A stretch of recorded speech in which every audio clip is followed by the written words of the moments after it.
جب علی محمد خان نے اٹھ کے اسمبلی میں قرارداد پیش کی کہ جو بچوں اور عورتوں کے ساتھ زیادتی کرتا ہے اسے سریعام ٹانگوں سے پھانسی دو، تو اسی کی پارٹی میں اور پیپلز پارٹی میں جن لوگوں نے اس کی مخالفت کی وہ لنڈے کے کرائے کے نامرد قسم کے لبرلز اور سیکولرز، سب سے بڑے ذمہ دار وہ لوگ ہیں۔ جب ایک بندہ حرام توپی کرتا ہے اور اس کی تصویر میڈیا پہ لگائی جاتی ہے کہ یہ ہے حرام توپ آدمی، تو اس طرح کے جو الو کے پٹھے ہوتے ہیں وہ اسے آئیڈیلائز کرتے ہیں، یہ دیکھو جی میڈیا تے آ رہے ہو، بلے بلے بلے فلانے پنڈ دے فلانے محلے دا منڈا نہیں ہوئے ہوئے ہو اس بچے نال ہنج کیتا یا عورت نال ہنج کیتا، او جی میڈیا تے آ گیا۔ تو میڈیا پہ آنے کے لیے یہ حرام توپیاں کرنا شروع ہو جاتے ہیں لوگ، کیونکہ انہیں پتہ ہے پیسے دے دلا کے ایم این اے کی سفارش، بیوروکریٹ کی سفارش، کسی اور افسر کی سفارش لے کے باہر دفع ہو جائیں گے، پریشر آ جائے گا۔ اور سب سے بڑے ذمہ دار وہ گندی آنٹیاں جو سڑک پہ نکل کے کہتی ہیں انصاف دو، اور جب یہ مطالبہ کیا جاتا ہے کہ جی ان کو سریعام پھانسی دو جو عورت اور بچوں کے ساتھ زیادتی کرتے ہیں، تو کہتی ہیں نہیں یہ تو ہیومن رائٹس کی وائلیشن ہے۔ ان گھگوں کو کون بتائے کہ بھائی جب اسلام کی سزا، جو اسلام نے قانون، جو سزا کا قانون متعارف کرایا ہے، چوری کرنے والے کے ہاتھ کاٹے جائیں نا، تو یہ جو ڈھگے پہلے بیٹھے ہوئے تھے حکومتوں میں، یہ ان کے سوئس بینک میں اکاؤنٹس نہ ہوں۔ زنا کرنے والے کا یہ میرا جسم میری مرضی کے جس کے آگے میں خود لیٹنا چاہتی ہوں بس پھر ٹھیک ہے، ادروائز نہیں۔ زنا کرنے والے کو سنسار کیا جائے نا، پورے ملک سے حرام توپی ختم ہو جائے، زیادتی کرنے والے کو سریعام پھانسی دی جائے نا، تو اس ملک کا بچہ بچیاں، اس ملک کی ماں بہن بیوی بیٹی محفوظ رہیں گے۔ یہ ہے اسلام۔ لیکن اسلام کو فالو کب کیا، امپلیمنٹ کب کیا تم لوگوں نے؟ سب سے بڑا اس ملک کے ساتھ فراڈ یہ ہوا ہے کہ جس بیس پہ اسلام کی بیس پہ اس ملک کو بنایا گیا، اس اسلام کو نکالنے کی کوشش کی جا رہی ہے، اس نظام کو نکالنے کی کوشش کی جا رہی ہے، تبھی جا کے یہ واقعات رونما ہو رہے ہیں اس ملک میں۔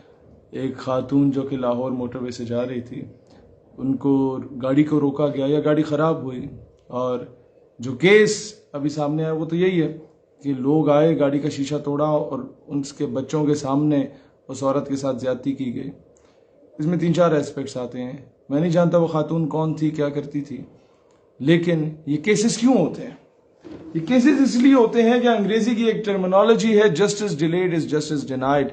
جب وقت پہ انصاف نہیں ملتا تو یہ کچھ ہوتا ہے۔ کیوں؟ آپ بھول گئے ہیں کہ وزیر اعظم نے کہا تھا میں باہر ملک کے دورے سے واپس آ کے ساہیوال میں بچوں کے سامنے اس کے باپ کو شہید کرنے والے پولیس اہلکار یا جو بھی سیکیورٹی اہلکار تھے ان کو کیفر کردار تک پہنچاؤں گا۔ پہنچے نہیں۔ وعدے کیے گئے، لارے لگائے گئے، اس قوم کو دھوکے میں رکھا گیا اور کہا گیا کہ نقیب اللہ محسود کے قاتلوں کو کیفر کردار تک پہنچایا جائے گا، پہنچایا گیا نہیں۔ نتیجے میں کیا ہوا؟ ایک پوری تحریک خیبر پختونخوا میں اٹھ گئی جس کو فورن میڈیا اور اینٹی پاکستان ایلیمنٹس نے مس یوز کرنے کی کوشش کی، ایکسپلائٹ کرنے کی کوشش کی۔ ہم جہاں کشمیر کی بات کرتے وہاں وہ اپنے ٹاؤٹس کو بلوچستان ایشو کی صورت میں یا پھر اس ایشو کی صورت میں لے کے سامنے آ جاتے، ہمارے پاس کاؤنٹر نیریٹو بھی نہ ہو، کیونکہ یہ جو ڈھگے بیٹھے ہوئے پالیسی میکرز ان کے پاس کچھ ہے ہی نہیں، انہیں کچھ نہیں پتا ہم نے خالستان میں کیا کرنا ہے، تلنگانہ میں کیا کرنا ہے، آسام میں کیا کرنا ہے۔ انصاف کیا ملا؟ انصاف ملا، ہاں، آسیہ ملونوں کو آؤٹ آف نو ویئر ملک سے باہر دفع کر دیا گیا۔ نہیں ملا انصاف تو 16 سال جس پہ سیاست کی اس عافیہ صدیقی کو آج تک انصاف نہیں ملا۔ 2 سال ہو گئے ریاست مدینہ کے امیر المومنین سے پوچھو نا اس کے ورکروں کہ قوم کی بیٹی واپس کیوں نہیں آئی، اس کے نام کو بیچا۔ تم لوگ کیا سمجھتے ہو؟ عورتوں کی ننگی ننگی رانے دکھانے کے بغیر تو تم لوگوں کے وہ صابن کے اور شیمپو کے وہ اشتہار نہیں چلتے۔ نیم برہنہ حالت میں جب تک تم عورت کو کسی بل بورڈ پہ نہ لگاؤ، تم لوگوں کے 3G اور 4G کے ایڈ نہیں چلتے۔ کسی نے سم بیچنی ہو تو عورت کو سامنے لا رہے ہیں، کسی نے کوئی دوسرے موبائل کا موبائل کارڈ بیچنا ہو تو اس کی ایڈورٹیزمنٹ کے لیے عورت کو الٹا لٹکا کے اس کا پورا فگر سامنے کیا ہوا ہوتا ہے۔ کسی نے پرائیویٹ سکول میں اگر اپنے بچوں کو بھیجنا ہے تو کئی اس طرح کے OA لیولز کے سکول ہیں جنہوں نے بچیوں کے وہ صرف فراک پہنی ہوتی ہے، نیچے کچھ بھی نہیں پہنا ہوا ہوتا ہے، ایک اتنی سی وہ انڈرویئر دی ہوئی ہوتی ہے کہ جو ڈرائیور بیٹمین یا جو بندہ وہاں سے گزرا انہیں لینے آئے یا لے کے جائے، اگر اس میں وہ حیا کا ایلیمنٹ نہ ہو یا ان کا انکل چاچا ماما کوئی آئے تو اس کی ذہن میں کیا خراست جائے؟ یہ نظام ہم پہ امپوز کیا جا رہا ہے۔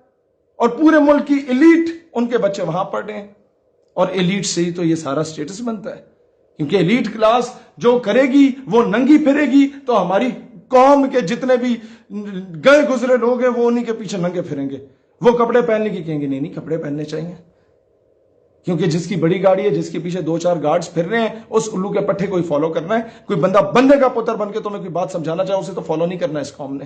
جہاں مداری جا کے بندر کو نچائے اس کو فالو کرو گے، کوئی بندے کا پتر آ کے تمہاری تربیت کرے تو بولو گے کہ یہ تو اپنی سیاست چمکانے آیا ہوا ہے۔ تو جب تک یہ قوانین لاگو نہیں ہوں گے، اور پھر ایسے 2 ٹکے کے اداکار آ جاتے ہیں جو کہتے ہیں کہ جی ارطغرل جو ہے یہ پتہ نہیں عجیب قسم کا آدمی ہے، یہ غلط جامع ہے۔ تم لوگ جو جناب جن غلاظت کے قسم کے ڈرامے کہ سسر اپنی بہو کے ساتھ جو ہے اس غلط کاریوں میں پڑا ہوا ہے، یہ ڈراموں میں دکھاؤ۔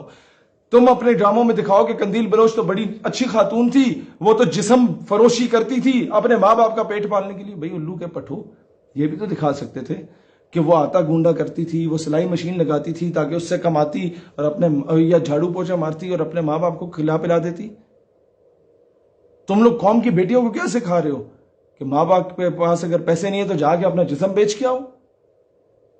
کیا آئیڈیالائز کرایا جا رہا ہے اس قوم کو؟ سنڈریلا پڑھائی جا رہی ہے کہ ماں باپ سے چھپ کے شہزادے کے ساتھ بھاگ گئی، یا ایک چائے کے اشتہار میں یہ دکھایا جاتا ہے کہ جناب ماں باپ سے چھپ کے کس طریقے سے بوائے فرینڈ سے ملنا، اور ماں باپ دیکھتے ہیں کہ جی یہ پکڑی گئی بیٹی تو مسکرا رہے ہوتے، خیر کوئی بچہ کوئی بات نہیں، تمہاری منگنی کرا دیتے ہیں۔ ان چیزوں کو آئیڈیالائز کرایا جا رہا ہے۔ کس طرح ایک شخص اپنی بیگم کی بہن کے ساتھ ناجائز تعلقات استوار کر رہا ہوتا ہے، ڈراموں میں سکھایا جا رہا ہے۔ اور پھر سوشل میڈیا پہ ہم لوگ جب بات کرتے ہیں پاکستان میں اسلامک آئیڈیالوجی کے دفاع کی، ہمارے اکاؤنٹس کو بلیک لسٹ میں ڈال دیا جاتا ہے، اور نیم بھرانا حالت میں آ کے عورتیں جن کے باپ کسی دور میں جا کے وہ طوائفوں کے اڈے پہ جا کے طوائفوں کو نچا کے ان کے اوپر ویلیں ڈالتے تھے نا، ان کی اولادیں جب آ کے وہ عورتیں جو ٹک ٹاک پہ ناچ رہی ہوتی ہیں، ان پہ تو کبھی تم لوگوں نے بلیک لسٹ میں نہیں ڈالا کہ یہ فحاشی مچا رہی ہیں۔ یہ نظام جب تک اس طرح تبدیل نہیں ہوتا، فلا اس نظام کا ہے۔ سریعام پھانسی دو نا، 2-4 کو پھانسیاں دو، اس طرح کے اس ملک سے ساری فحاشی ختم ہوگی۔ اس ملک سے ہر بچہ، ہر معصوم بچی، ہر ماں بہن بیوی بیٹی، ہر عورت محفوظ ہوگی۔ لیکن تم لوگ چاہتے نہیں ہو کہ نظام تبدیل ہو، کیونکہ تمہیں پتہ ہے تم سب لوگوں کے کالے کرتوت ہیں، تم سارے ان ایکٹیویٹیز میں ملوث رہے ہو۔ اس ویڈیو کو اپنے تمام فیس بک، واٹس ایپ گروپس اور پیجز میں شیئر کریں تاکہ پوری قوم کی آواز بنے اور پوری قوم ڈٹ کے مقابلہ کرے۔ پاکستان ہمیشہ زندہ باد۔